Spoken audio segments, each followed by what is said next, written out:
menurut Amir memaknai hidup ini sejauh ini seperti apa nih? Hmm,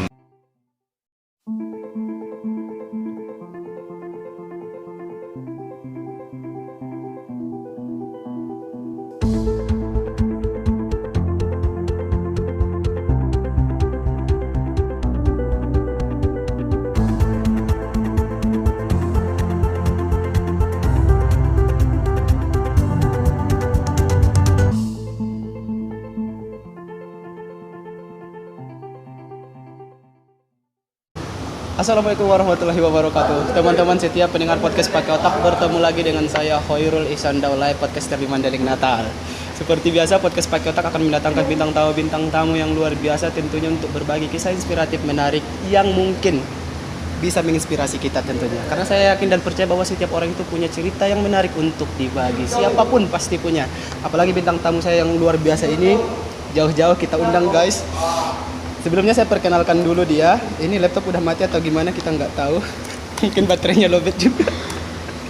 Saya akan memperkenalkan bintang tamu saya ini. Bintang tamu saya ini bernama Amir Pasudema. Benar nggak sih namanya Amir Pasudema? iya bener Bang. Oke. Mungkin bisa lebih jelas lagi perkenalannya kepada teman-teman di luar sana. Ya, jadi nama gue Amir Pasudema. Oke. Ya, tinggal di Panjabungan sekarang. Tinggal di Panjabungan tapi ngomongnya gua gitu. Itu gaya-gayaan gak sih? Enggak sih, Atau- jadi ya sebenarnya gue lebih lama tinggal di Bogor sih. Jadi makanya kebiasaannya kan ngomong lu gue gitu. Berarti ini gua harus ngikutin dong cara Boleh. ngomongnya gua gitu. Ya, biar lebih nyambung gitu kan. Oke, tadi katanya tinggal di Panjabungan tapi justru lama di Bogor gitu. Lama di Bogor. Oh, tapi lahirnya di mana? Lahirnya di Jakarta. Lahirnya di Jakarta, berarti masa kecil di Jakarta. Iya, baru pindah ke Bogor Pindah ke Bogor. waktu TK kan. Waktu TK, oke. Sampai gede di Bogor. Gede di Bogor itu sampai usia Sampai- berapa akhirnya ke Panjabungan? SMP kelas 3 baru pindah ke Panjabungan. Baru pindah ke Panjabungan. Berarti karena Anda kecil dan beranjak remaja itu di Bogor, ya terbiasa ya dengan logat-logat di sana. Iya, jadi bisanya pakai gini lah gitu. Kamu ada nggak sih beban-beban gitu? Kan di sini orang penutur kata gua lo itu jarang. Iya. Kamu yang datang ke sini, lu yang datang ke sini gitu harus ngikutin Panjabungan dong. Mm-mm. Nggak ada di sini. Setahu gua ya. Aduh kok jadi ngikut-ngikut juga. Setahu aku nggak ada yang jarang lah gua lu kalau di orang Panjabungan. Nah, Amir itu menggunakan itu nggak sih dalam keseharian aja nongkrong gitu sama teman-teman di sini? Nah, kalau sama teman-teman yang emang asli Panjabungan biasanya jadi agak susah komunikasi Jadi biasanya. agak susah jadi Ya, ya. jadi kayak kalau mau ngomong gua itu pakai bahasa isyarat jadi kayak Oh, gitu-gitu jadi. ya oke. Kayak lunya juga Anda gitu. Jadi kayak sopan gitu kan. Lunya jadi Anda gitu ya. Iya, cuma pas waktu SMP emang pernah ada juga temen yang dia pindahan dari Jakarta juga. Jadi Berarti ada- nyambung berdua ngomong Oke. lu gua terus kan. Satu frekuensi berarti Satu ya. frekuensi. Pasti cerita-ceritanya kemarin di Jakarta gitu ya. Iya. Jadi akhirnya punya teman kemarin. Iya. Tapi lebih banyak yang nggak ada teman satu frekuensi. Iya, itu Akhirnya ada beban tersendiri gitu. Iya. Luar biasa sekali sih bintang tamu aku ini ya. Nah terus ini aku ngulik-ngulik sedikit nih. Ujung-ujungnya kenapa tinggal di Panjabungan coba Amir ini? Ngikut keluarga aja sih. Ikut keluarga, berarti sejak SMP udah di Panjabungan Iya, sampai kelas 3 tapi. sampai kelas 3. Aku nggak nanya SMP, orang lebih cenderung SMA deh. Hmm. Habis SMP ke Bogor lagi SMA-nya Di SMA Plus Panjabungan. di Panjabungan. SMA Iya, Plus. SMA Plus Panjabungan. Jadi Oke. Kalau misalnya ada nggak sih yang bisa kamu share kepada teman-teman di luar sana? Apa sih enaknya sekolah di SMA Plus gitu loh? waduh, Ya. lebih efektif lah. Asrama berarti kemarin. Asrama waktu kelas 1 sampai kelas 2 awal aja. Oke. Amir waktu SMA sibuk ngapain sebagai ekstrakurikuler? Ada nggak sih yang kau minati dulu waktu SMA nih? Kalau Itu nggak ada di briefing ya pertanyaannya. Iya. Itulah podcast pakai. Kalau yang bener-bener minat kayak ekstra gitu kayak nggak ada sih. Nggak. Berarti Kayak- fokus ke akademik aja belajar kemarinnya. Iya, cuma kayak beberapa kali diajak guru kan buat ikut lomba. Mm-mm. Ditolak, Guru yang ngajak maksudnya. guru yang ngajak tapi kau tolak enggak. Jangan, nggak bisa. Kau terima. Itu lomba apa sih yang pernah kau ikutin di bidang apa? Jadi pernah ikut lomba debat bahasa Inggris juga. Wow, debat bahasa Inggris ya. Ya 2 kali kan di tingkat kabupaten itu ya auto win kan kalau. Oke. Langsung auto. Apalagi yang utusan itu Amir gitu ya. Waduh. Jadi Terus abis dari tingkat kabupatennya? Baru kan pernah juga dibawa ke provinsi kan. Oke. Ya, kalau di provinsi kan wajar lah kalau Mandiri kan yang belum ngelawan gitu. Oke. Jadi udah melihat musuh yang sebenarnya gitu barangkali bahasanya. Baru kelihatan musuhnya. Tapi usaha Anda udah sampai provinsi itu sudah membanggakan. Menang itu kan itu bukan urusan kita. Iya. Wah, luar biasa sekali ini Amir ini. Oke, Amir merupakan alumni dari SMA Plus. Di sini saya juga mendapatkan sedikit informasi bahwa Amir ini ternyata mengambil kuliah setelah tamat dari SMA Plus itu ke Institut Pertanian Bogor. Itu benar nggak? Benar. Oke, sekarang sudah semester berapa, Amir? Sekarang udah di ujung banget, udah di semester 8 jadi ibaratnya udah di ujung jahit gitu ya. Udah di ujung jahit. Itu rasanya gimana sih? Sharing dong kepada teman-teman di luar sana jadi mahasiswa IPB, bro. Biar ujung-ujungnya ke Bogor juga ya. Iya, makanya jadinya sampai sekarang kan jadi nambah lancar lagi gua ya kan. Jadi ujung-ujungnya ke Bogor juga. Kembali ke habitat asli. Kembali ke habitat. Berarti itu memang cita-cita awal Anda ingin kembali ke Bogor sehingga memilih IPB atau gimana, bisa dibagi kepada teman-teman? Iya, jadi salah satu pertimbangannya kenapa ngambil IPB lagi karena kan sebelumnya udah pernah tinggal di Bogor ya. Jadi banyak juga orang yang udah kenal di Bogor. Banyak juga saudara yang masih tinggal di Bogor. Jadi kayaknya lebih bagus ke sana gitu. Baru ngelihat alumni SMA Plus kan juga banyak juga tuh kemarin di IPB kan. Oh, jadi, banyak yang diterima di IPB. Iya, jadi kayak banyak juga nerima dari mereka kan, kayak cerita-cerita pas kuliah di sana enak gitu kan. Iya. Berarti komunitinya secara tidak langsung sudah terbentuk kian. Iya, udah ada gitu. Wah, berarti Amir belajar sekaligus kayak flashback gitu nggak sih, kayak melihat ini tempat bermain aku dulu. Kau pernah nggak sih mengunjungi tempat-tempat kau masa kecil waktu kuliah di Bogor? Pernah. Itu udah beda sih ya kan, terakhir SMP di sana. Iya. Balik lagi udah kuliah udah Udah beda ada beberapa perombakan barangkali ya. Oke, Amir mengambil jurusan apa nih kalau teman-teman boleh tahu di IPB? Jurusan agribisnis namanya. Agribisnis. Aku nggak tahu nih misalnya agribisnis. Bisa dijelasin nggak?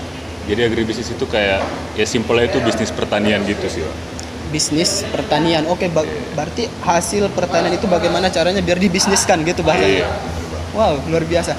Terus itu kan sekian banyak nih jurusan nih. Amir kenapa minat di ranah itu?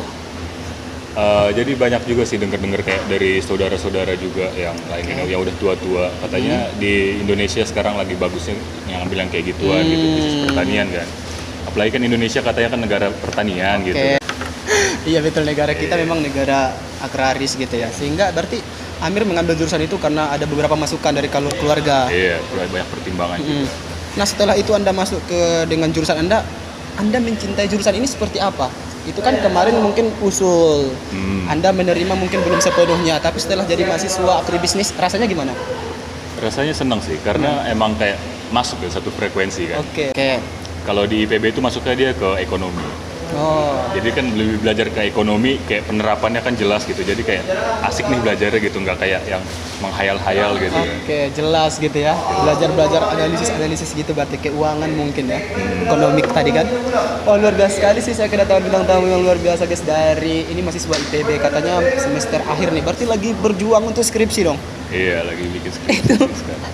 Itu gimana sih menyusun skripsi mahasiswa IPB gitu? Gimana perasaan Anda sekarang? Mungkin beda-beda ya anak IPB ya kan, ada juga yang mungkin asik bikin skripsi, tapi karena gua kan emang kurang suka bikin hal-hal yang kayak ngomongnya harus terlalu formal, harusnya jadi kayak tertekan sih, maksudnya kayak ini kenapa harus kayak gini, harus mengikutin konsep lah, harus apa kan jadi Tapi dikerjain nggak sih skripsinya? dikerjain. Walaupun sekarang lagi diistirahatin dulu. Iya kan, ini kan masih pandemi juga, belum bisa ke sana barangkali ya. Berarti itu menjumpai dosen jadi terbengkalai gitu ya? Enggak sih, kalau kayak Bisa secara bimbingan online? itu bisa online. Oh, bisa online sekarang guys, jadi tidak ada masalah gitu ya. Oke, satu pesan kita, semoga Amir tetap semangat untuk mengerjakan skripsinya. Barangkali nih ada adik-adik kelas kalian yang bingung mau ngambil jurusan, mungkin Anda bisa merekomendasikan mereka agribisnis gitu. Apa yang ingin Anda sampaikan? Sebenarnya kalau buat ngambil jurusan kuliah tuh harus sesuai sama minat sih, jangan dengerin orang boleh, tapi kita harus dengerin diri kita sendiri gitu, cocok atau enggak gitu kan. Cuma ya kalau misalkan pengalaman pribadi ya, kayak agribisnis di IPB itu mungkin buat orang-orang yang kurang rajin itu cocok gitu, soalnya tugasnya nggak terlalu banyak gitu kan. Dengarin guys, kalau kalian termasuk tipe yang tidak mau ribet gitu kali ya, ambil agribisnis. Tapi nggak gitu juga, maksudnya nggak semata-mata mudah juga. Intinya tanya seperti yang Amir bilang, tanya diri dulu gitu ya, mau jadi apa nanti. Cocok atau enggak gitu. Oke, dan sharing ke senior kali ya, abang-abang Iya. kelas kita yang kuliah di kampus gitu ya. Oke. Sharing juga. Luar biasa sekali nih mahasiswa Institut Pertanian Bogor. Ujung-ujungnya ke Bogor. Nah, ini saya ada, boleh saya tampilkan foto Amir? Boleh. Nah, ini ada foto Amir waktu gondrong ini. itu gondrong sejak tahun berapa? Jadi itu waktu itu mulai manjangin rambut pas awal-awal COVID. Itu dari Awal-awal Covid 2019. ya awal sebenarnya kan Indonesia kan masuk COVID kan 2020. Oke, oh iya ya. Jadi dari awal 2020 sih udah. Baru udah niat ingin manjangin rambut. Iya. Berarti motivasi Anda manjangin rambut karena udah kuliah pun udah nggak tatap muka kali ya? Kalau misalnya di kelas bisa nggak sih kalian berambut gondrong ini sebenarnya? Tapi nggak segondrong itu gitu kan. Ini nggak sefatal ini ya? Iya nggak sefatal itu. Itu kemarin kan udah hampir sampai punggung gitu kan. Jadi kalau itu nggak bisa. Oke, berarti ini karena kebetulan di rumah aja gitu ya. Jadi kesempatan manjangin rambut. Oke. Ini kalau kan kita tuh sering melihat fenomena nih mahasiswa itu kadang hobi banget untuk manjangin rambut. Apa sih kesan-kesan menurut seseorang yang setelah memanjangin rambut? Amir sendiri kan udah pernah nih manjangin rambut. Ada nggak sih kesan yang mungkin saya tidak tahu enaknya panjangin rambut itu seperti apa? Sebenarnya ya wajar apa mahasiswa manjangin rambut gitu kan, namanya juga anak muda kan, masih darah mudanya gitu. Oke, ingin mengeksplor diri kali ya. Apalagi kemarin kan kesempatan sekali seumur hidup gitu kan, COVID gitu kan. Jadi Iya. jadi biar dicoba semua gitu kan, pernah pendek, pernah botak, pernah gondrong gitu kan. Jadi banyak list kita dalam hidup Iya. ini ya. Jadi kalau ceritain ke anak kan, oh ayah udah pernah gondrong gitu kan. Itu susah nggak perawatannya, seperti keramas harus berapa kali sehari? Ini pengalaman pribadi Amir nih waktu gondrong. Kalau pengalaman pribadi pas kemarin gondrong itu, sampoan itu harus 2 hari minimal sekali. 2 hari sekali. 2 hari minimal sekali Yes. kita keramas. Soalnya jangan terlalu sering juga. Kalau sering-sering ntar malah rontok deh. Iya kan kadang orang itu malas, kayak aku misalnya malas untuk menjaga rambut karena rontok gitu. Berarti sebenarnya orang yang gondrong itu kan memang rontoknya dia ya rambutnya. Iya, Ya. makanya dia kalau misalkan 2 hari sekali kan sampoan wajib kan. Oke. Baru kalau 4 hari sekali itu wajib pakai conditioner. Itu kalau pengalaman gue pribadi. Iya.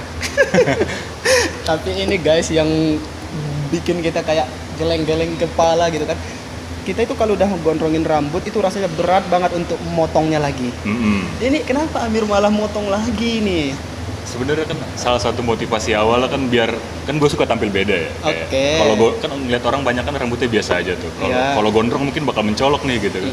Tapi sekarang pas gue liat-liat di Panyabungan kayak orang udah pada gondrong semua aja. Oh, jadi kayak udah banyak kebanyakan gitu. Jadi bedanya apa gitu? Iya. Ya, jadi kalau misalkan gondrong gitu kan harus dipotongnya ke barber sih kalau gue pribadi. Soalnya takut salah potong kan. Iya. Salah mode juga ya. Iya, jadi ya harus pilih tempat yang benar juga. Ya khawatir sih kalau kayak wah ntar jadinya jelek nih gitu. Oke. Tadi guys kita udah nunjukin foto Amir waktu gondrong ini. Boleh nggak sih kita minta Amir untuk buka topinya 1 detik aja? Boleh. Oh, udah potong rambut. Udah pendek ya. Berarti makna dari ini semua, dari cerita gondrong kita ini bahwasanya ya kita mungkin berhak untuk mengeksplor diri kita ya, selama itu tidak fatal gitu ya, seperti merusak gitu ya kan. Itu kan gondrong nggak merusak dong. Kalau tatoan kamu ada niat nggak? Karena nggak dibolehin agama jadi nggak. Enggak, itu yang aku maksud. Iya. Selama itu nggak merusak diri kita dan bila nggak merubah kita secara permanen ya nggak masalah gitu ya kan Mir. Kalau gondrong kan itu tidak merubah diri Amir secara permanen, hanya saja eksplor diri. Suka banget nih. Tapi fenomena mahasiswa gondrong itu kan banyak nih mahasiswa gondrong kan. Banyak. Itu berarti mereka juga ingin mengeksplor dirinya berarti ya. Iya. Ini Amir sudah cerita kepada kita pengalamannya waktu SMA Plus, terus mahasiswa IPB, terus juga pernah manjangin rambut gitu ya. Amir sendiri memaknai hidup ini seperti apa sih? Anak muda, Amir sekarang anak muda gitu ya, yang bakalan menentukan masa depan sendiri gitu. Menurut Amir memaknai hidup ini sejauh ini seperti apa nih? Sebenarnya susah juga ya pertanyaan tentang hidup. Iya kan? Cuma kalau gue pribadi sih hidup ya di bawah santai aja. Gak usah terlalu serius, ntar dibecandain sama hidup kan gawat juga. Wow, ya betul juga sih ya. Jadi Santai aja, nggak usah terlalu tegang, nggak usah terlalu banyak pikiran, yang penting ibadah gitu kan. ini guys yang kita suka nih ya. Jadi kita itu nikmatin hidup, enjoy aja gitu. Wah, luar biasa sekali Mir. Terima kasih banyak. Aku banyak belajar dari sosok Amir Pasudema.